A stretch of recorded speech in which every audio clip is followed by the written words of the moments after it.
नमस्कार, clean news Jharkhand में आप सभी श्रोताओं का स्वागत है। अगर आप चैनल पर नए हैं तो चैनल को सब्सक्राइब कर बेल आइकन को दबाएं और आप सभी श्रोताओं से गुजारिश है कि इस न्यूज को प्यार से एक लाइक जरूर करें ताकि हम आपके लिए इसी तरह का बेहतरीन तरोताजा न्यूज लाते रहेंगे। खासकर आप किस क्षेत्रों से न्यूज देखना पसंद करते हैं कमेंट बॉक्स में कमेंट जरूर करें। तो चलते हैं खबर की ओर। बीआरपी सीआरपी ने किया प्रदर्शन, विधानसभा घेराव कर सीएम से कहा वादा करके भूल गए, हम 17 साल से बिना किसी नियमावली और सेवा शर्त के काम कर रहे हैं। राज्य भर के बीआरपी सीआरपी ने मंगलवार को विधानसभा का घेराव किया। उन्होंने कहा कि ये पिछले 17 वर्षों से काम कर रहे हैं। समग्र शिक्षा अभियान के तहत इनसे अलग अलग कार्यों की जिम्मेदारी दी जाती है, लेकिन अभी इनके लिए न कोई नियमावली बनाई गई है और न ही सेवा शर्त का निर्धारण किया गया है। महासंघ के अध्यक्ष पंकज शुक्ला ने कहा कि हेमंत सोरेन ने चुनाव के दौरान वादा किया था कि सत्ता में आते ही वे कार्यरत सभी प्रकार के अनुबंध कर्मियों का नियमितीकरण किया जाएगा और उन्हें वेतनमान दी जाएगी, लेकिन विधानसभा में सरकार की तरफ से बीआरपी सीआरपी के लिए दिया गया जवाब निराशाजनक है। इससे सभी हताश हुए हैं। उन्होंने कहा कि आगे अगर उनकी मांगे नहीं मानी गई तो बड़े स्तर पर आंदोलन करेंगे। 83 दिव्यांग बच्चों की हुई जांच, सहायक उपकरण के लिए 70 हुए चिन्हित। झारखंड शिक्षा परियोजना की ओर से समावेशी शिक्षा के तहत सोमवार को सहायक उपकरण के लिए दिव्यांग बच्चों की जांच के लिए गमरिया स्थित प्रखंड संसाधन केंद्र में जांच शिविर का आयोजन किया गया। शिविर में प्रखंड के 84 दिव्यांग बच्चों की जांच की गई। जांच के बाद सहायक उपकरण के लिए 70 बच्चों को चिन्हित किया गया। दिव्यांग बच्चों की जांच एलिमिको अनुभुवनेश्वर ने विशेषज्ञ डॉक्टर आर.डी. सिंह, अक्षय ठक्कर व आदर्श बसु ने की। सदन में जोरदार बहस, इरफान अंसारी ने देवघर सिविल सर्जन को आरएसएस का एजेंडा बताया। झारखंड विधानसभा का बजट सत्र चल रहा है। कल इस सप्ताह के दूसरे दिन भी सदन में हंगामा हुआ। पक्ष और विपक्ष के नेताओं में सदन में जोरदार बहस हुई। कांग्रेस विधायक डॉक्टर इरफान अंसारी ने देवघर के सिविल सर्जन को आरएसएस का एजेंट बताया, तो भाजपा विधायक भानु प्रताप शाही ने इरफान को आईएसआई का एजेंट बता दिया। इरफान अंसारी ने कोरोना संक्रमण का मुख्य कारण प्रधानमंत्री नरेंद्र मोदी को नीतियों को बताया। यह भी कहा कि झारखंड में रिम्स की तरह एक और अस्पताल बने। सदन में चिकित्सा, स्वास्थ्य और शिक्षा पर चर्चा के दौरान जोरदार हंगामा हुआ। बंगाल और असम के चुनाव के लिए कांग्रेस ने दी झारखंड के नेताओं को बड़ी जिम्मेदारी। पश्चिम बंगाल और असम के चुनाव के लिए कांग्रेस ने झारखंड के नेताओं को बड़ी जिम्मेदारी दी है। ये नेता जनजातीय समुदाय को लुभाने के लिए बंगाल में जनसभाएं करेंगे। इसके लिए प्लान तैयार कर लिया गया है। अभी झारखंड में बजट सत्र चल रहा है। बजट सत्र समाप्त होते ही इन नेताओं को बंगाल के लिए रवानगी कर दी जाएगी। कांग्रेस ने झारखंड के प्रदेश अध्यक्ष डॉक्टर रामेश्वर उरांव, विधायक दल के नेता आलमगीर आलम के अलावा मंत्री, विधायक और प्रदेश कांग्रेस के वरिष्ठ नेताओं को पश्चिम बंगाल और असम विधानसभा चुनाव के लिए महत्वपूर्ण जिम्मेदारी दी गई है। कांग्रेस के प्रदेश प्रवक्ता आलोक कुमार दुबे ने कहा कि झारखंड विधानसभा का बजट सत्र चल रहा है, इसके बाद हम लोग कार्यक्रम करेंगे। अंतर्राष्ट्रीय तीरंदाजी में जूनियर आर्चरी के रिकॉर्ड में झारखंड ओवरऑल चैंपियन। रिकॉर्ड में 4 और मिक्स की भी स्वर्ण पदक जीते।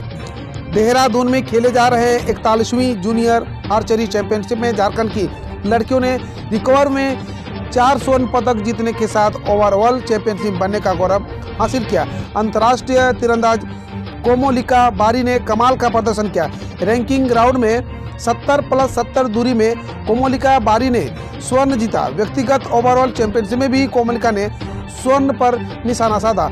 रिकवर बालिका टीम में कोमोलिका बारी, दीप्ता कुमारी, लक्ष्मी हेम्ब्रोम, रीता ने स्वर्ण पदक जीते। वहीं मिक्स्ड टीम में भी कोमोलिका बारी व श्रेय भारद्वाज ने स्वर्ण पदक हासिल किया। चाइल्ड ट्रैफिकिंग की रोकथाम को लेकर गढ़वा में जनसंवाद, पीड़िता ने सुनाई आपबीती। चाइल्ड ट्रैफिकिंग की रोकथाम और लोगों को जागरूकता लाने के उद्देश्य से गढ़वा के समाहरणालय स्थित जिला परिषद के समाकक्ष में जनसंवाद कार्यक्रम को आयोजित हुए। इस जनसंवाद का आयोजन कैलाश सत्यार्थी चिल्ड्रेन फाउंडेशन की ओर से किया गया। इस कार्यक्रम के माध्यम से गढ़वा जिले में हो रही बाल तस्करी, बाल श्रम, बाल हिंसा, बाल उत्पीड़न एवं बाल अधिकारों को लेकर समन्वय बनाकर काम करने पर चर्चा हुई। इस कार्यक्रम में वैसे बच्चे एवं उनके परिवार के लोग भी शामिल हुए जो उनके शिकार रहे हैं। इस अवसर पर बंधुआ बाल मजदूर के रूप में काम कर चुके जमुआ नगर उटारी के पीड़िता ने भी अपनी आप बीती सुनाई। 2 लाख के इनामी PLFI का उग्रवादी कंडूलना गिरफ्तार, 1 दर्जन से ज्यादा केस है दर्ज।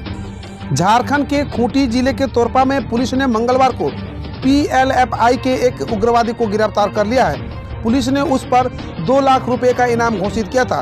पुलिस के एक वरिष्ठ अधिकारी ने उनकी जानकारी दी। खूंटी के पुलिस अधीक्षक आशुतोष शेखर ने रांची में संवाददाता सम्मेलन में बताया कि गिरफ्तार उग्रवादी की पहचान सैमुअल कंडूलना उर्फ सामू चाचा के रूप में की गई है। वह उग्रवादी संगठन People's Liberation Front of the India यानी PLFI का सक्रिय सदस्य है। उन्होंने बताया कि गिरफ्तार उग्रवादी की पुलिस को लंबे समय से तलाश थी। झारखंड के पूर्व मुख्यमंत्री अर्जुन मुंडा ने कहा, चिकित्सकों को समय पर वेतन नहीं दे पा रही है झारखंड सरकार। केंद्रीय मंत्री अर्जुन मुंडा ने मऊ भंडार डायरेक्टर बंगला में एक संवाददाता सम्मेलन आयोजित कर कहा कि आज से पश्चिम बंगाल के झारग्राम में अभूतपूर्व कार्यक्रम का शुभारंभ होगा। गृह मंत्री अमित शाह के नेतृत्व में भगवान बिरसा मुंडा सिद्धोकानु सम्मान रथ शुरू हो रहा है। पश्चिम बंगाल में जनजातीय व पिछड़ा समाज की उपेक्षा का दंश झेल रहा है। बंगाल में भाजपा मजबूत है, पूर्ण बहुमत से सरकार बनाएगी। कहा कि झारखंड सरकार के पास जनजातीय विकास के क्षेत्र में कोई योजना नहीं है। पारा शिक्षकों ने दी उग्र आंदोलन की चेतावनी, सरकार को दिया अल्टीमेटम। झारखंड में पारा शिक्षकों के स्थानीयकरण का मुद्दा एक बार फिर गरमाने लगा है। विभिन्न जिलों के हजारों पारा शिक्षकों ने रांची में डेरा डाल दिया है। विधानसभा सत्र के दौरान सरकार एक अपनी बात पहुंचाने के लिए पारा शिक्षकों ने धरना प्रदर्शन शुरू कर दिया है। एकीकृत पारा शिक्षक संघर्ष मोर्चा ने हेमंत सोरेन की सरकार को 19 मार्च तक का अल्टीमेटम दिया है। सरकार पारा शिक्षकों को अस्थायीकरण, वेतनमान और नियमावली को लेकर अंतिम निर्णय ले। ऐसा नहीं करने पर राज्य भर के पारा शिक्षक उग्र आंदोलन के लिए बाध्य होंगे। इस दौरान मंत्री और विधायकों का घेराव भी किया जाएगा। मंत्री की घोषणा, झारखंड में होगी वेटनरी यूनिवर्सिटी, खुलेंगे आधुनिक वेटनरी हॉस्पिटल। झारखंड में वेटनरी यूनिवर्सिटी खोलने की तैयारी शुरू कर दी गई है। इसके साथ ही अत्याधुनिक सुविधा से युक्त मॉडर्न वेटनरी हॉस्पिटल भी जाएगा। सरकार इस दिशा में काम कर रही है। यहाँ के वेटनरी डॉक्टरों को बड़े शहरों की तरफ हर सुविधा देने का प्रयास किया जा रहा है। यह बातें कृषि व पशुपालन मंत्री बादल पत्रलेख ने मंगलवार को शुरू हुए 4 दिवसीय वेटनरी डॉक्टरों के प्रशिक्षण कार्यशाला के दौरान कही।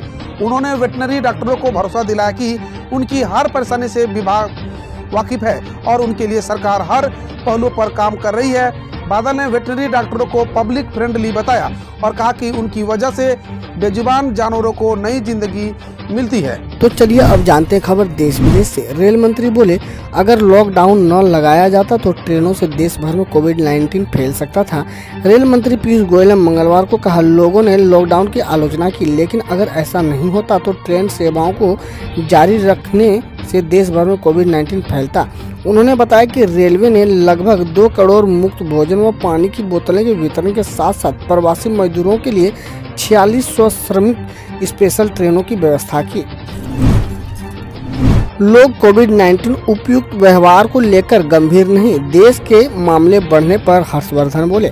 देश में कोविड-19 संक्रमण के मामले में हो रही बढ़ोतरी को लेकर केंद्रीय स्वास्थ्य मंत्री डॉक्टर हर्षवर्धन ने सोमवार को कहा, कोरोना वायरस के मामले कुछ राज्यों में ही बढ़ रहे हैं। करीब 85% मामले 5 से 6 राज्यों में है। डॉक्टर हर्षवर्धन ने कहा, मामलों के बढ़ने का प्रमुख कारण लोगों द्वारा कोविड-19 उपयुक्त व्यवहार को गंभीरता से नहीं लेना है। बुमराह को बधाई देने के लिए मयंक ने संजना की जगह गलती से संजय बांगड़ को किया टैग। भारतीय बल्लेबाज मयंक अग्रवाल ने जसप्रीत बुमराह और संजना गणेशन को शादी की बधाई देने के लिए ट्विटर पर गलती से संजना की जगह पूर्व क्रिकेटर संजय बांगड़ को टैग कर दिया। कई फैंस इस पर कमेंट करने लगे, जिसके बाद मयंक ने ट्वीट डिलीट कर दिया। एक फैन ने लिखा, भाई रवि शास्त्री के साथ ज्यादा समय मत बिताओ। लोकसभा में केंद्र सरकार बोले, पिछले 2 वर्षों में नहीं छापे गए हैं 2000 के नोट। केंद्र सरकार ने सोमवार को लोकसभा में बताया कि पिछले 2 वर्षों में 2000 के नोटों की छपाई नहीं हुई है। वित्त राज्य मंत्री अनुराग ठाकुर ने एक लिखित जवाब में कहा है कि 30 मार्च 2018 को 2000 के 336.2 करोड़ नोट सर्कुलेशन में थे, जबकि 26 फरवरी 2021 को 2000 के 249.9 करोड़ नोट सर्कुलेशन में थे।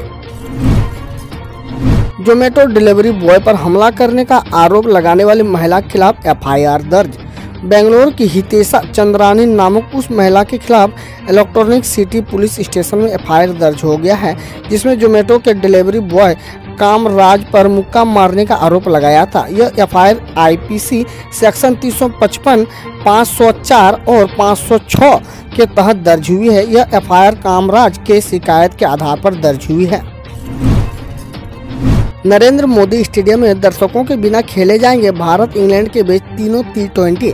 गुजरात एसोसिएशन ने बताया है कि अहमदाबाद में नरेंद्र मोदी स्टेडियम में भारत और इंग्लैंड के बीच होने वाले अगले 3 T20 मैचों के दौरान दर्शकों की एंट्री नहीं होगी। गुजरात में कोविड-19 के बढ़ते मामलों के बीच यह फैसला लिया गया है। GCA उपाध्यक्ष धनराज नथवानी के मुताबिक टिकट खरीद चुके दर्शकों के पैसे वापस किए जाएंगे। ममता बनर्जी ने 6 आपराधिक मामलों की बात छिपाई, खारिज हो नामांकन पत्र, शुभेंदु अधिकारी का कहना है। पश्चिम बंगाल की मुख्यमंत्री ममता बनर्जी के खिलाफ नंदीग्राम विधानसभा सीट से नामांकन दाखिल करने वाले बीजेपी नेता शुभेंदु अधिकारी ने उन पर 6 आपराधिक मामले छिपाने का आरोप लगाते हुए नामांकन रद्द करने की मांग की है। बकौल शुभेंदु बनर्जी पर असम के विभिन्न पुलिस थानों में 5 केस दर्ज हैं और 1 केस सीबीआई के पास लंबित है। योगी बोले, हमें राम से अलग करने का प्रयास करने वालों को सत्ता से वंचित होना पड़ेगा। उत्तर प्रदेश के मुख्यमंत्री योगी आदित्यनाथ ने मंगलवार को बांकुड़ा में एक जनसभा को संबोधित करते हुए कहा, जो भी हमें राम से अलग करने का प्रयास करेगा उसे सत्ता से वंचित होना पड़ेगा। योगी आदित्यनाथ ने आगे कहा, ममता दीदी ने राज्य का विरोध शुरू कर दिया है, अब बंगाल की जनता उन्हें बर्दाश्त नहीं करेगी। केंद्र सरकार का कहना है, कोविड-19 की दूसरी लहर की शुरुआत में है महाराष्ट्र। केंद्र स्वास्थ्य सचिव राजेश भूषण ने महाराष्ट्र सरकार को खत में लिखा है, महाराष्ट्र कोविड-19 महामारी की दूसरी लहर की शुरुआत में है।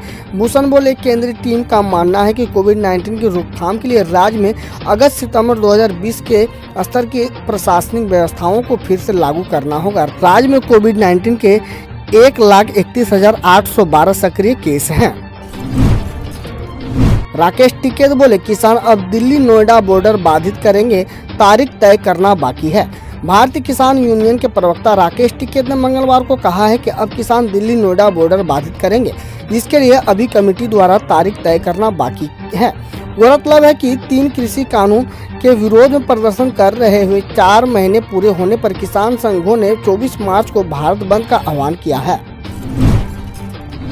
एमपी के भोपाल व इंदौर में 17 मार्च से अगले आदेश तक लागू किया जाएगा रात्रि कर्फ्यू।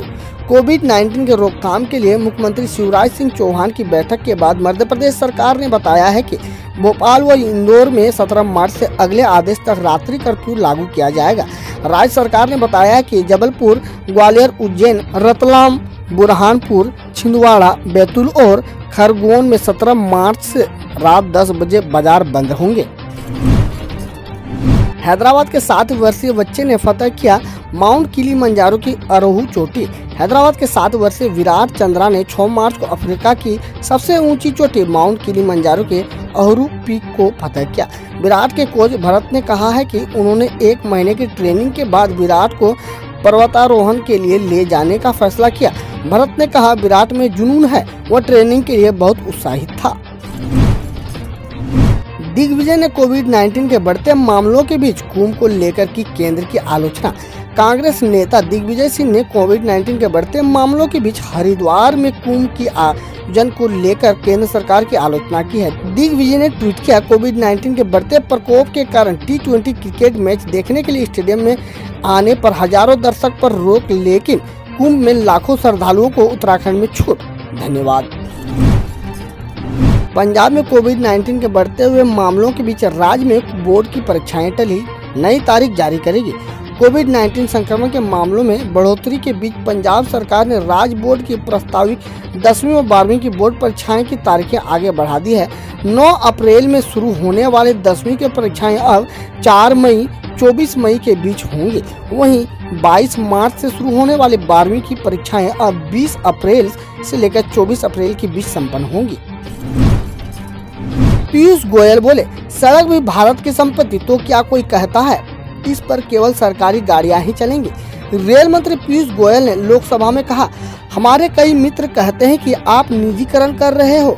आरोप लगते हैं कि मैं निजीकरण कर रहा हूं। स्पष्ट कर दूं, रेल भारत की संपत्ति है और इसका कभी निजीकरण नहीं होगा। बकौल गोयल बोले, सड़क भी भारत की संपत्ति है, तो क्या कोई कहता है कि इस पर केवल सरकारी गाड़ियां ही चलेंगी। हम रोज ऐसे ही न्यूज लाते रहेंगे, तो यदि आपने अभी तक क्लीन न्यूज को सब्सक्राइब नहीं किया है तो पहले फटाफट सब्सक्राइब कर लें, साथ ही बेल आइकन को दबा दें ताकि कोई अपडेट मिस ना हो।